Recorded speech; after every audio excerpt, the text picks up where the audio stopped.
This episode of the Recipe for SEO Success podcast is sponsored by Ahrefs, tools to grow your search traffic, research your competitors, and monitor your niche. Head to ahrefs.com to learn more.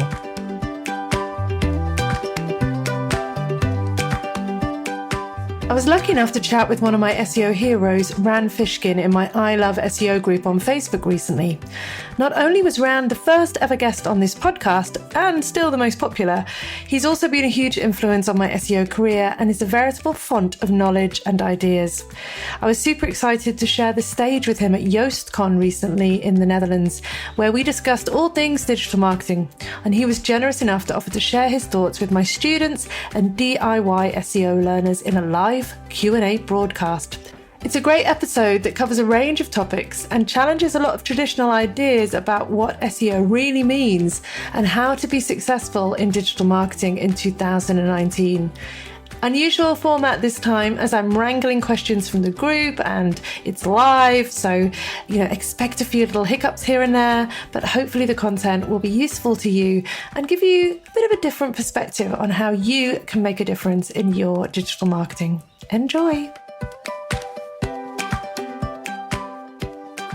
Welcome to this much anticipated Q&A with the marvelous, the very talented Rand Fishkin. Rand, would you mind introducing yourself and telling everybody who you are and what you do?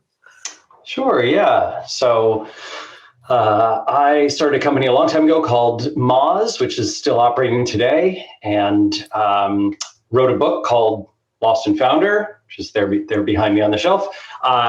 And started a new company last year called SparkToro, which is in the process of building a product around audience intelligence. And that probably is still a few months away, but I speak and travel, and that's how Kate, you and I got connected, of course, and web marketing and digital. And I do a little bit of everything else, investing and mentoring and occasionally sit on some boards of companies and all those kinds of things too.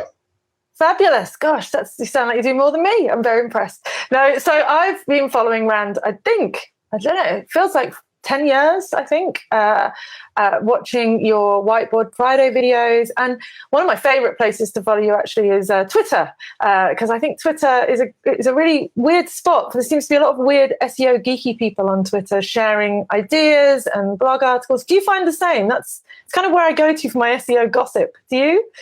I mean, let's see. I certainly find SEO to be a field where Twitter is the best place to go for information and sort of figuring out what's happening and what's fresh. I don't totally love all the gossip, but I love all the people having fun there. Yeah. I think, if you follow the right folks and sort of block the wrong ones, you'll be fine. Yeah, I think gossip was maybe the wrong word. That was a very diplomatic answer. It's where I get my news, my updates, and I think a lot of people share a lot of ideas and kind of things they've experimented with. And people in SEO do like to argue a little bit, though, but you just ignore that bit.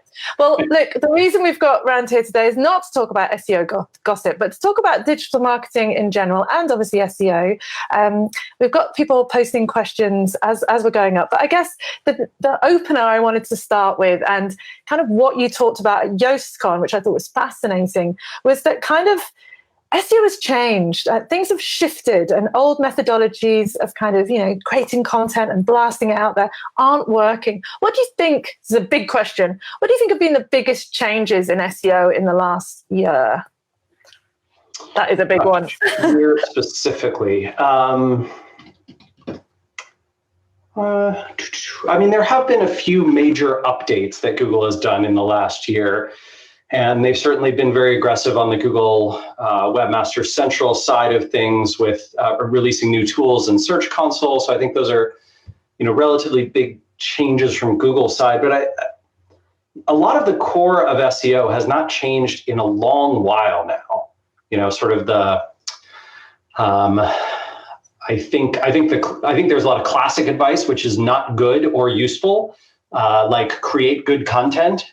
I think that is useless advice. And whenever you hear Google or any SEO person say it, you should shake them by their collar and tell them to be specific.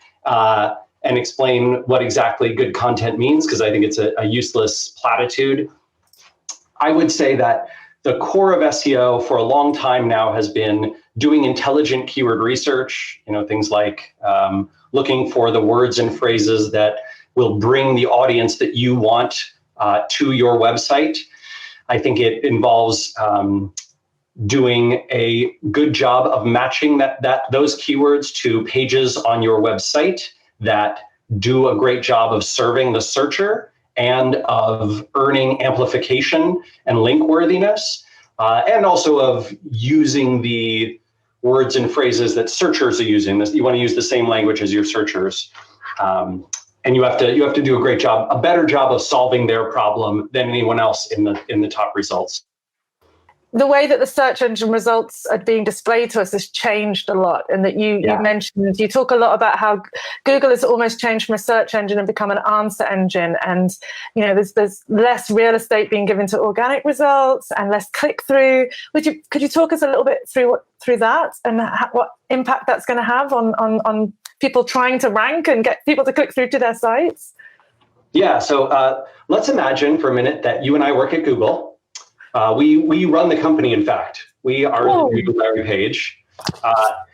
And basically for the first 20 years of Google's life, not quite, maybe 18 years of Google's life, we've had a really good run because so many more people every month have been searching, and people who are already searching using Google have been performing more and more searches. But suddenly, between about 2015 and 2017, that growth started plateaus because there's just no more human beings to reach, at least in developed countries, right? So Western Europe, Australia, a lot of Asia, most of North America, and good parts of the rest of the world. Everybody who's going to be searching is already at their maximum number of searches that they're going to be doing. And so we can't just rely on more people performing more searches to grow our revenue. So Wall Street is breathing down our neck, and our performance, our existence as co-CEOs of Google depends now on us growing revenue through some means that is not just more people are searching. That gives us a few options. We can expand the ads so that more people see more ads and the ad click-through rate rises. Or we can start to extract value from the searches that people are doing by building our own products that compete with publishers and content creators and websites in general, so that instead of them getting the revenue from people doing searches, we get the revenue. And since we're smart co-CEOs, we decide to do both. And that is exactly what Google decided to do over the last, I wouldn't say the last year. The last year, it hasn't changed that much, but the last 4 years, 5 years, it's really, really come into stark relief, right? That essentially there are fewer clicks available for the first time. There's more and more areas of web search where Google is your primary competitor instead of, whoever's competing with you on the web. And that's been really tough for a lot of people in a bunch of industries. Travel has been especially hard hit, but local small businesses are feeling the pain of this. Certainly the film and TV industry is feeling the pain. A lot of publishers around news are feeling the pain. It's tough. Tricky.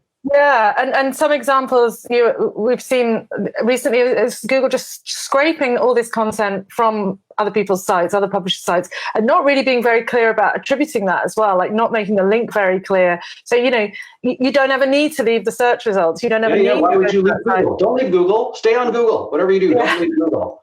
Yeah, I think people learned that lesson from Facebook, right? Facebook their business by initially saying, Facebook is a great place for websites and publishers and small businesses to get traffic and build a community. And then they were like, psych, just kidding. Facebook is a great place for Facebook to make money. Thank you for helping us build our platform. Now screw off. It's awful, and now we're stuck because we were all talking online about all moving to DuckDuckGo. But you raised a really excellent point that Google knows us so well. It knows everything we want. We love it as consumers, and we therefore don't want to leave it as consumers. But as business people, we have kind of been screwed a little into thinking that this was a tool that was working for us, and in a way, it kind of is, but it kind of isn't. It's kind of grim. So we've got some questions coming through from the group, and the first one is from Paula, and she asks, if you're in a highly competitive industry, how do you find relevant keywords to help you be competitive in search?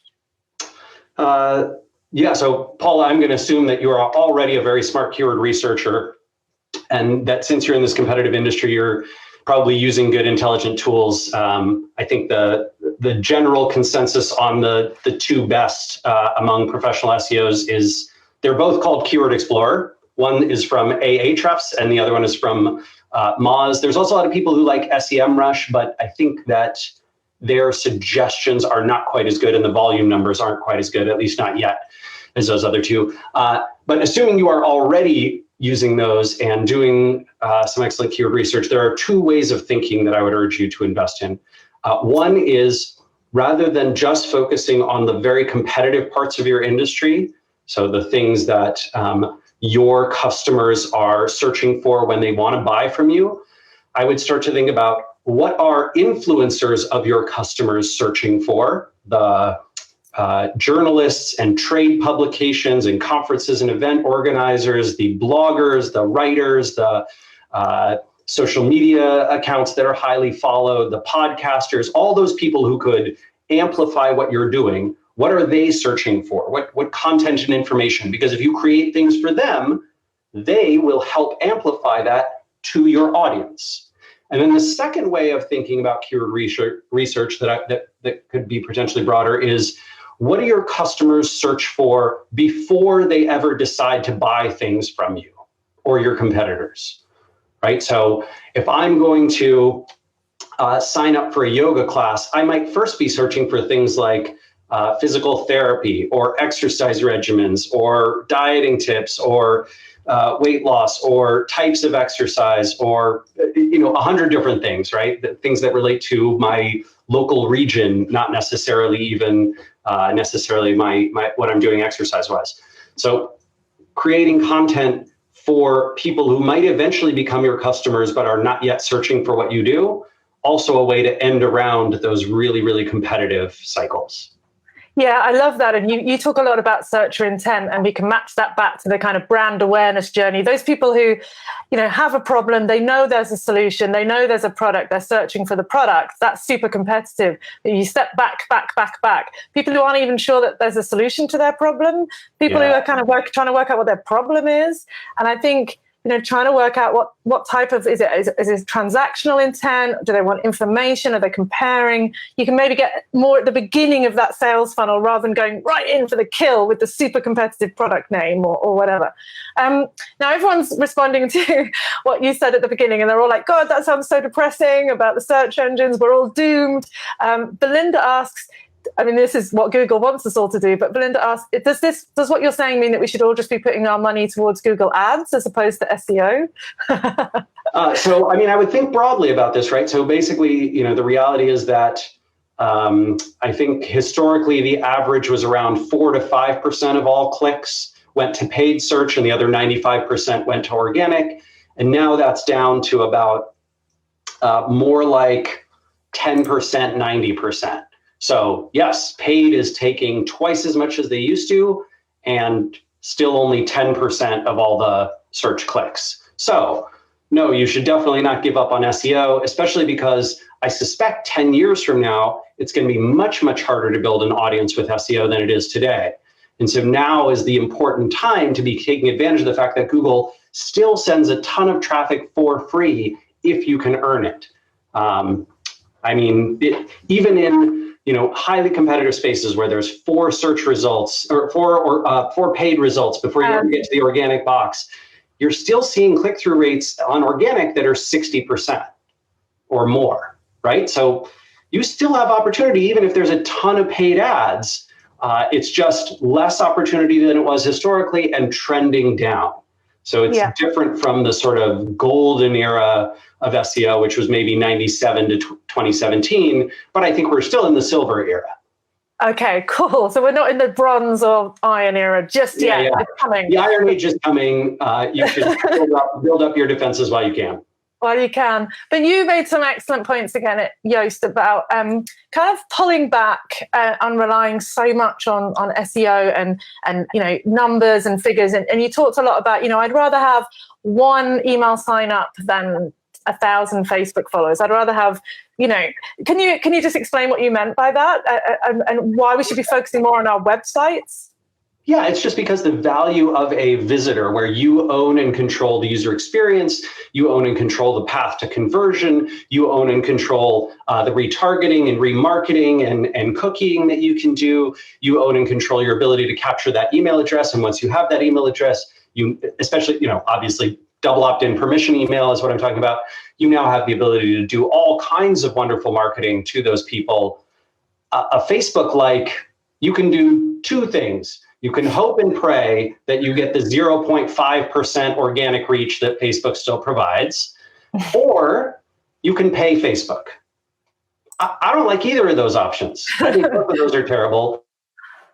This is why I would continue to put all of my, I would always overweight my efforts towards things that bring people to my website and that put them on my email list. And that's not to say I wouldn't do anything on Facebook. I would just do those things on Facebook in a way that benefits me by eventually bringing people to my website, to my email list. Yeah, that makes sense. I mean, it's the whole premise of not building your kingdom on someone else's land. God knows what Facebook's going to do next. Facebook groups, I'm sure, is going to be monetized soon. And, so you're always trying to bring people back to the website. Yeah, I mean, Instagram, it feels wild to me that there's these, sort of influencers, right, on Instagram who are building businesses that can make them anywhere from thousands to hundreds of thousands of dollars a year. And they are exclusively letting Instagram own and control that entirely. And they are not trying to build, their own podcast, their own website, their own email list. I mean, if you think Instagram is going to they wouldn't dare to bring reach down. They wouldn't dare to make me pay to reach my audience. You have clearly never followed the history of any web monopoly, because that is what they all eventually do. Yeah, or they could just disappear. What happened to MySpace? You built your kingdom on MySpace, and where is it now? And I guess this leads into something that you talk about a lot, which I think is so important, which is personal branding. And, you've said before, obviously it's always going to be easier to be found for who you are than what you do. And you've been a big advocate for kind of building up your own business name, your own brand name. Do you have any good suggestions for people around how they can do that so that people are searching for them, not their industry or their niche? Interesting. Yeah. I mean, so I would clarify my personal position on this, which is, I think that unless you are prepared to be personally human associated with your brand, it is probably better to build your brand as a company and an organization rather than a, Rand Fishkin brand.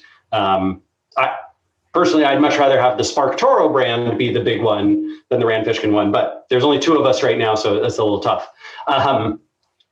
That being said, yes, I think that there's definitely, probably lots of tips on lots of angles that I could provide for how to build that branding. I think one of the best ones that I can sort of give quickly is whenever you are creating something, be that content, a tool, a product, a new resource, a podcast, an interview, an onstage chat, whatever, doesn't matter.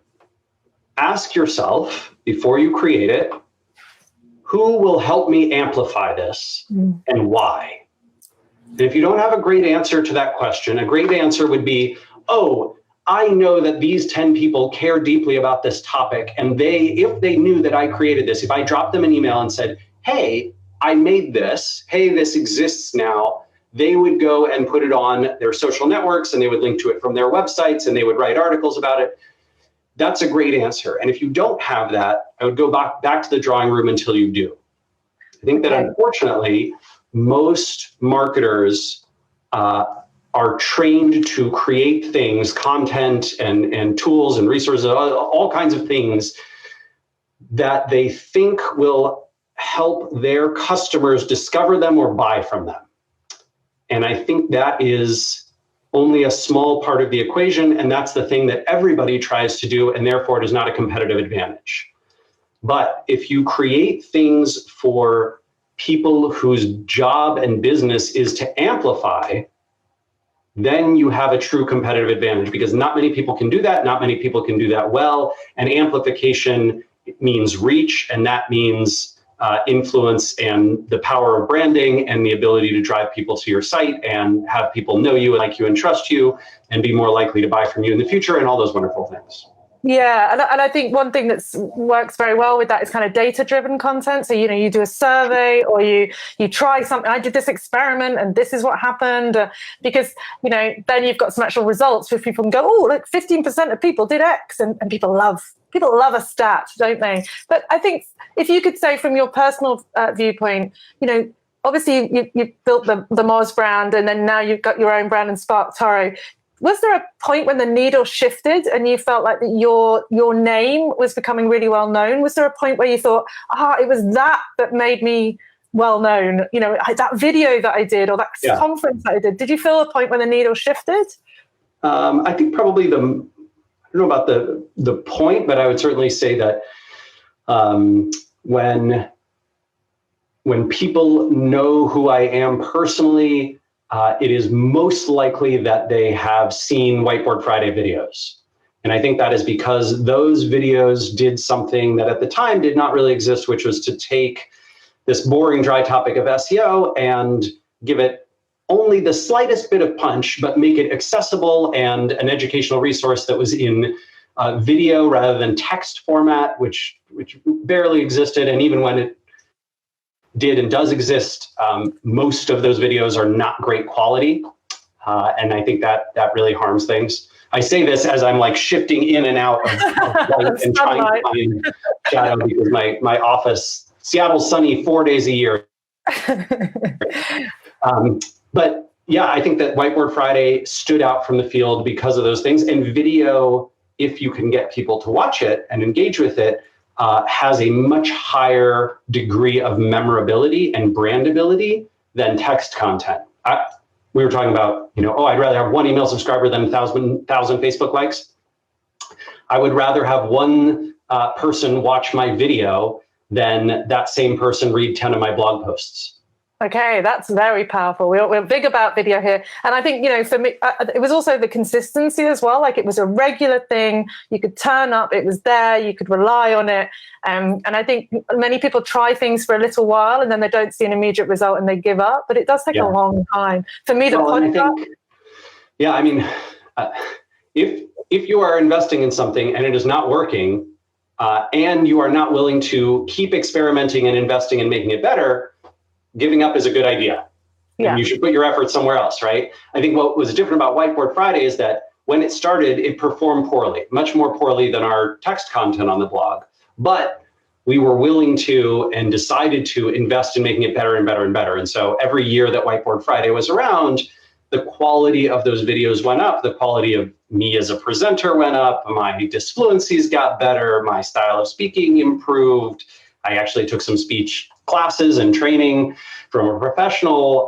The quality of the content topics improved. The keyword targeting improved. The length of the videos improved. The video camera got better. The whiteboard got better, right? So all these things, right, it got better and better and better. And I think that combined to help us achieve what we did with Whiteboard Friday.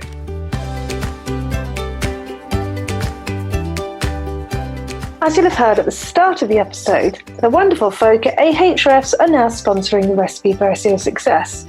Ahrefs is an all-in-one tool that helps DIY SEOs and SEO experts do a whole range of wonderful things, including competitive analysis, keyword research, technical audits, backlinks, and more. I lost a good few hours today going through my backlink profile, checking out all the new lost and broken links, finding out my new referring domains. There's a whole range of stuff there, fascinating, and the layout is so easy to use and understand. That's what I'm loving about this Ahrefs tool. It's just easier. The design of the tool just makes it easier to digest the information. So if you want to check it out, they do have a trial at the moment. You get 7 days for just $7. So head to ahrefs.com and check it out.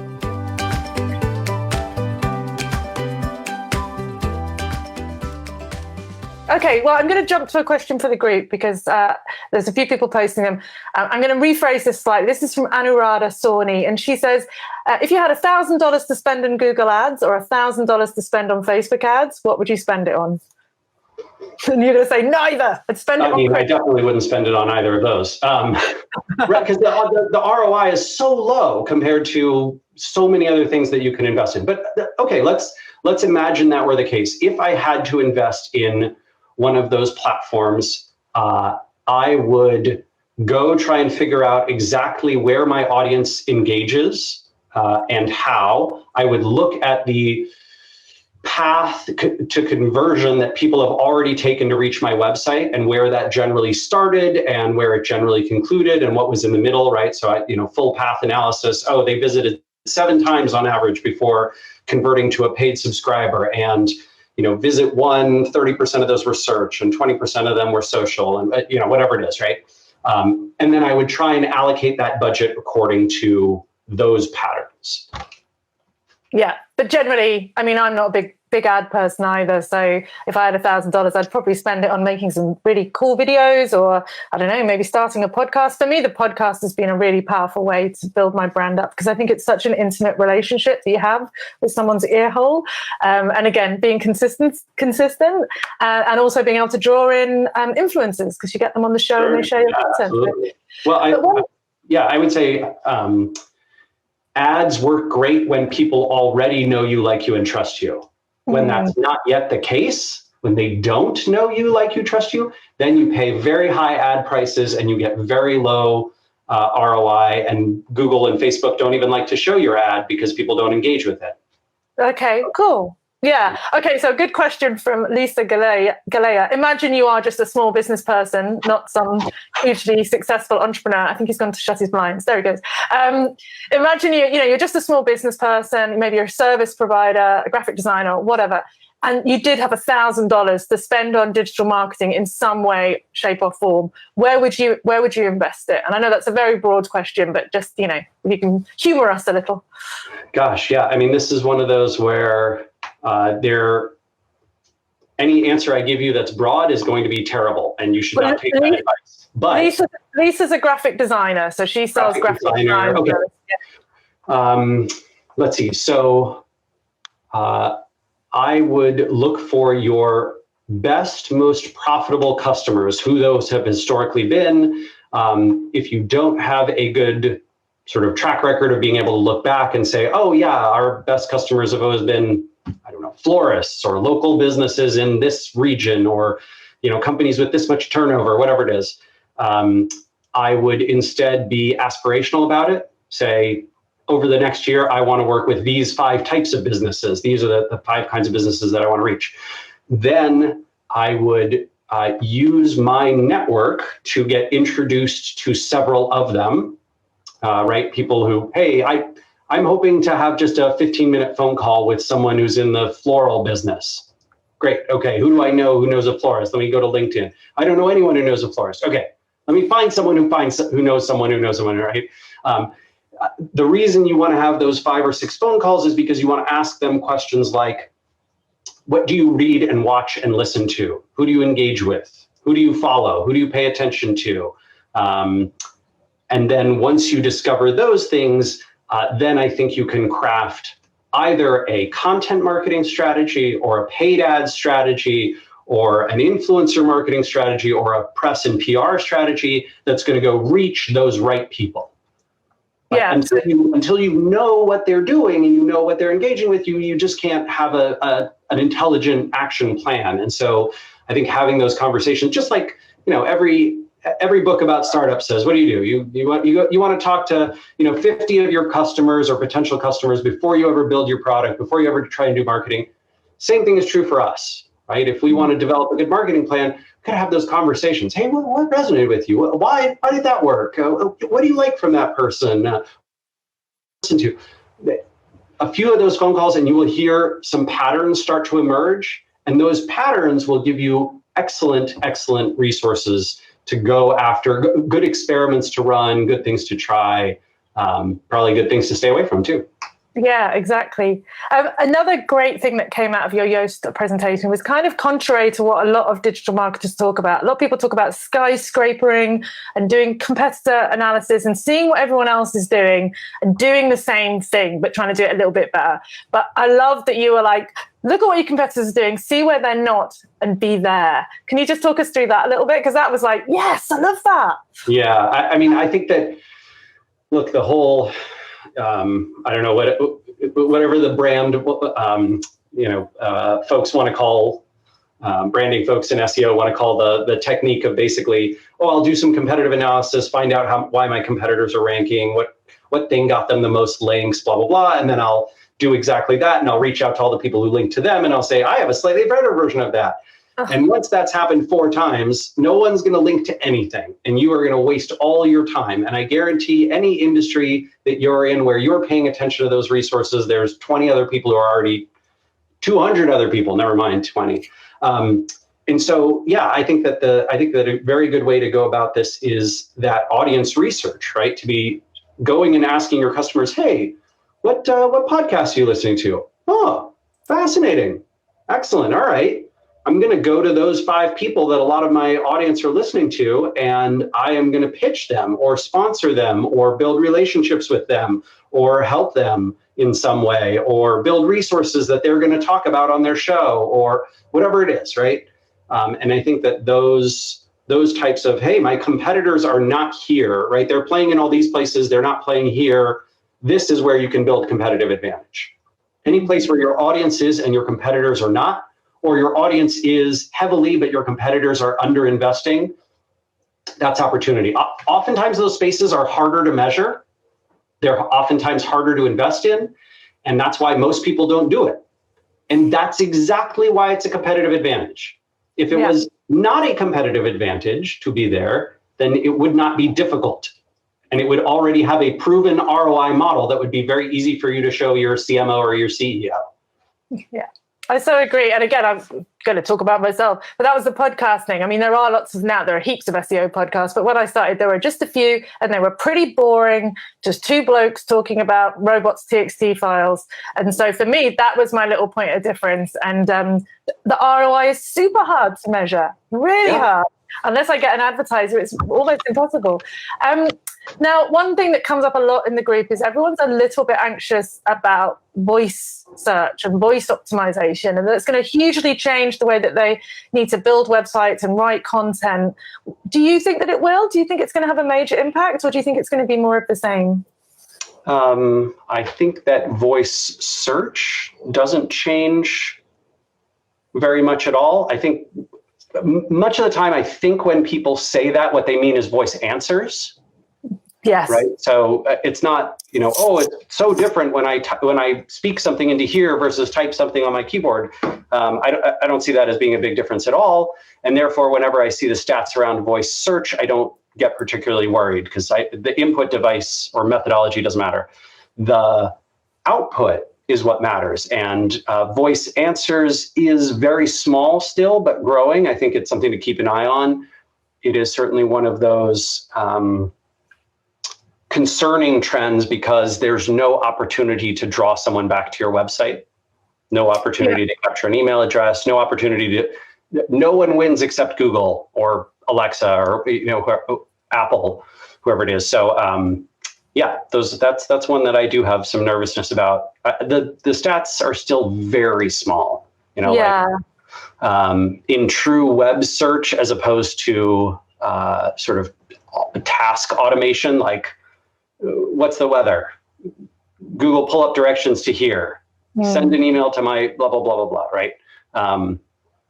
Who wrote this song, right? Those kinds of things, which are already instant answers, if you type them in too. I think that the numbers of actual voice answers for Google, where should I take a vacation in Hawaii? That's not happening a lot yet. Yeah. But I think even with mobile search, we are getting really limited results back. It's almost like Google chooses for us, chooses one or two results back, when you go, and we're not, again, it's Google becoming an answer engine. It makes the choices for us. We're not seeing as many options to choose from. Do you find that? So it's just getting tougher to get that, and also to try and get that position 0 spots, to be the featured answer is getting tough as well. Do you have any tips around trying to get the featured snippet, the featured answer? What should people be planning to do for that? Actually, so my best tip for that is Dr. Pete over at Moz has done a ton of research around this and has written some really excellent resources, I think, along with the team from Stat. And those are what I'd urge people to check out. Nothing I could say here would be as good as you going and reading those posts. Okay, I'll grab them and I'll share them in the group. That's fantastic. Awesome. So a couple of final questions from Paula around building up branding authority. Do you think PR, she asked, do you think PR is important to building up branding and authority? And is it something that you've used a lot for yourself and your businesses? I think it is highly dependent on your audience. So for example, in the SEO industry, which is a very sort of self-contained bubble of, thought leaders and influencers and publications, classic PR where, you get in the Wall Street Journal or the New York Times or those kinds of things is not very useful at all, right? Far better to build relationships with the, few dozen folks who sort of control most of the industry publications where people are actually paying attention. But that being said, in something like real estate, yes, I think it is hugely valuable. And I know the folks for example, from Redfin and Zillow, which are both based here in Seattle. And, PR was a huge part, press was a huge part of their early strategy and early adoption. And those businesses had tremendous early success from being mentioned where they were. So it depends on who your audience is. It does. And how newsworthy for your story is, because I often think people think things are PR worthy, but there is actually no news there. The fact that you got a new parking spot for your it's just not newsy enough, I'm afraid. Another question, should we still be aiming to guest blog on external sites? Is that good for our SEO? Yeah, absolutely. No, I think that can be excellent. Guest content, whether it's an editorial for some magazine or publication, or whether it's a guest post on a smaller blog or those kinds of things, does 3 wonderful things for you. One, if you have some keywords and phrases that gosh, my domain is not powerful enough to rank for these. Hey, you can leverage someone else's authority. This is generally called barnacle SEO, right, where you attach yourself to the hull of a big ship, and that practice I think is brilliant. The second one, of course, is that you build authority and credibility with this new audience that you wouldn't have previously been able to reach. And the third one is, generally speaking, most of them will link back to you, which gets you a nice link that can boost your ranking ability of your own website in the future. So for all 3 of those reasons, I certainly recommend it. Yeah, I think that's how I built up a lot of my authority in the early days. I think you have to kind of put your best content out there, though. It's almost like you can kind of get away with wearing your pajamas at home when you have guests over, but if you're going to someone else, it has to be really stellar content, I find. That was what I found. Nice little analogy there. Amy asks, what's your view on paying for content amplification network? So obviously it's now been monetized. You can go out to people and say, hey, I wrote this thing. Can I pay to have people amplify it? What's your thought on that? There are sketchy ones and there are some more credible ones. And I think by far the most credible one is the one you build yourself, right? Where you're not paying anyone. You just have a group of friends or a Facebook group or a LinkedIn group or, a Twitter crew that you are chatting with, and the 10 of you get together and you say, hey, I wrote this thing for this publication and I'm really excited about it. And, your 9 friends help you amplify that. I think that is, that's the best of the best. There are some content amplification networks that I've heard are pretty decent and have decent results. I have not personally invested in any of the paid ones, so I don't have good examples of that for you. Sorry. Yeah, I think, one thing that really came through from your speech was that, people are always looking for quick fixes and easy answers, and they want to pay for links, they want to pay for content amplification. But honestly, a lot of these things, for them to really work and have long-lasting results, they take a lot of effort. You build up the relationship with a peer. You don't just hand someone $50 and expect to get the same results. One thing I found with content amplification is people often will go after big influencers and big names and super famous people.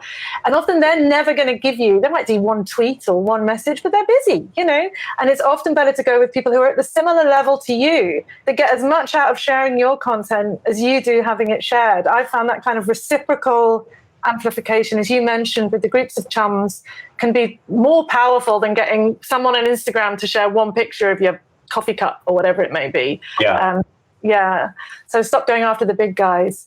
Well, look, Rand, we've had you for 40 minutes. We've had some interesting questions, not really about SEO, because I think, because SEO is kind of getting much more holistic. It's broad, yeah. Yeah, and that's kind of what I wanted to finish up on. In the olden days, it was very much about, you build your backlinks, you get your ranking, you're in number one position, boom, your life is sorted. And the vibe that really is coming out of everything that you're tweeting and you're talking about at SparkToro is it's a whole digital marketing world now, and we can't just focus on one individual bit. Can you, just to finish this up, is that your ethos at the moment, that we need to be holistic and we need to be looking at all different social media platforms rather than just concentrating on one tactic? Let's see.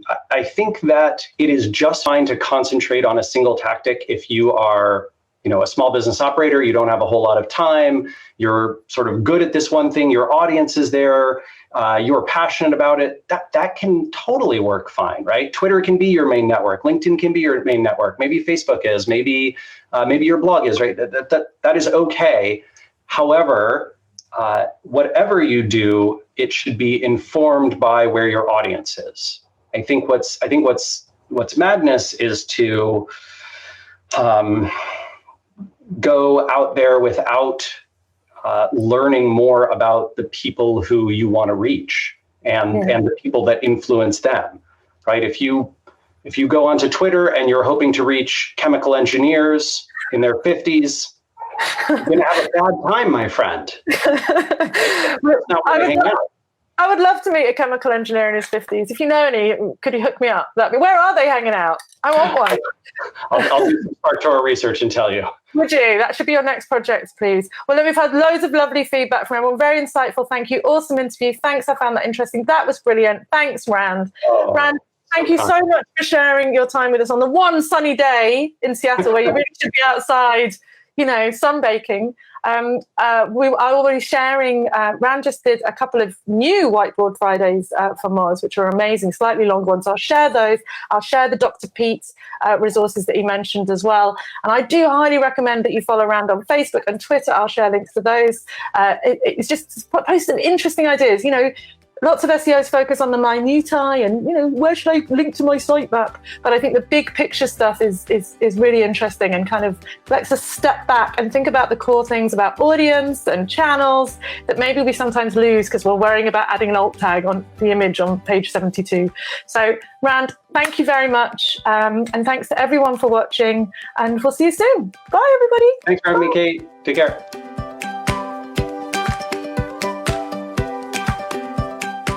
So that's the end of this week's show. If you have questions about digital marketing, then head to the I Love SEO group on Facebook. As you know, I like to end the show with a shout out to one of my lovely listeners. And this week it's from Marshall Oz, who says, I just started to listen to this podcast in the car even. Kate makes a dry topic fun and engaging, and it's a great way to take in the information. Thank you, Marshall Oz.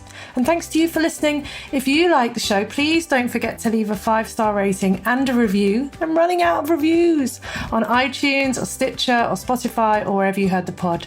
Your review will help others find the show, make me happy, and help them learn more about the lovely world of search engine optimization. And you'll get a shout out on the show. Oh, and don't forget to check out the show notes for the episode at www.therecipeforseo success, where you can learn more about brand, check out the useful links, and leave a comment about the show. Finally, don't forget to tune into my other podcast, the Hot Copy Podcast, a podcast for copywriters all about copywriting, hosted with the lovely Belinda Weaver. Until next time, happy SEOing.